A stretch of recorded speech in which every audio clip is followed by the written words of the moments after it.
Nous sommes aujourd'hui plusieurs millions de bénévoles qui œuvrons au sein de centaines d'associations. Au-delà de nos appartenances politiques, philosophiques, religieuses, de nos actions militantes spécifiques pour défendre et protéger le patrimoine naturel de nos enfants, saurons-nous aujourd'hui discerner un projet qui nous unisse, une action qui enfin fédère nos forces. Si comme nous, lors de ces 30 dernières années, avez porté à la terre toute votre attention, si comme nous, vous avez étudié et cherché les leviers du changement, alors comme nous, vous avez clairement identifié que la clé se trouve dans le contenu de notre assiette. Elle a été et reste le fondement de notre société.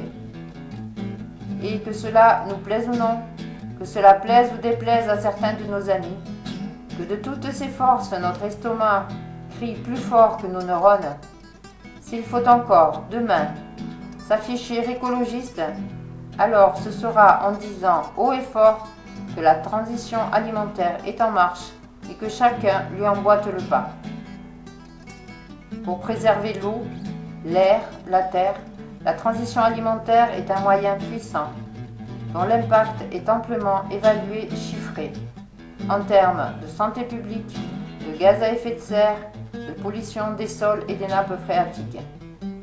Et que dire, que faire de notre dignité humaine au regard du calvaire atroce que nous faisons subir au règne animal? Qu'est-ce que la transition alimentaire? Une évolution de nos habitudes, qui progressivement et à partir du socle de notre culture gastronomique familiale, élargie aux pays de l'Europe du Sud et du Maghreb, nous conduit à une alimentation simple, confectionnée avec des produits le plus locaux possible, de moins en moins traités, non irradiés et sans OGM. Des menus qui contiennent 2 fois plus de végétaux, crus et cuits. Et enfin, des menus où s'équilibrent protéines animales et protéines végétales. Depuis de longues années, la transition alimentaire défend l'idée qu'une alimentation saine pour tous est non seulement un droit, mais un besoin fondamental.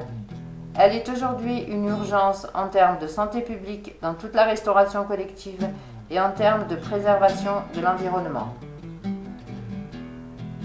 Enfin, c'est à chacun d'entre nous que nos enfants poseront la question « Et toi qui savais, qu'as-tu fait pour la terre que nous t'avons prêtée pour quelques années seulement ?» Nous espérons qu'avec nous, vous pourrez répondre « Moi, j'ai participé à fonder la première école de formation à la transition alimentaire. » Un grand merci.